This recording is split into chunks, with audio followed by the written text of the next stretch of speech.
44 jours de grève, un conflit social inédit mené par le LKP en 2009. Qu'est-ce que les archives départementales de la Guadeloupe vont conserver de ces événements?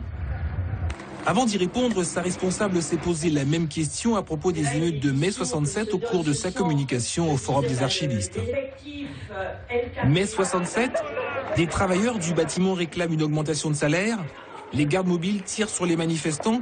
Aujourd'hui, on est toujours dans l'incapacité de donner le nombre exact de morts. Il oscille entre 8 chiffres officiels et une centaine. Il n'y a pas grand-chose en archives publiques. Effectivement, beaucoup d'archives ont disparu. Donc, j'ai évoqué dans ma communication la création tardive des archives départementales en 1951 et la création encore plus tardive d'un bâtiment d'archives pour accueillir ces archives-là seulement en 1986.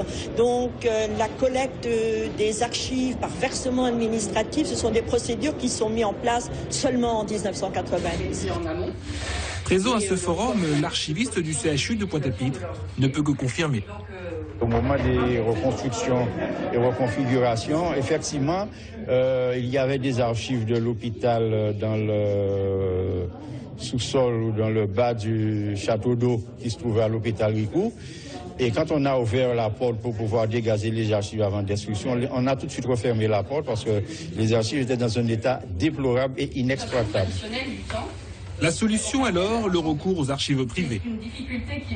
Nous savons que dans les familles, que des archives ont été conservées. Alors quand je dis archives, soit des archives iconographiques, on n'a pas du tout de photographie représentant les émeutes de 1967.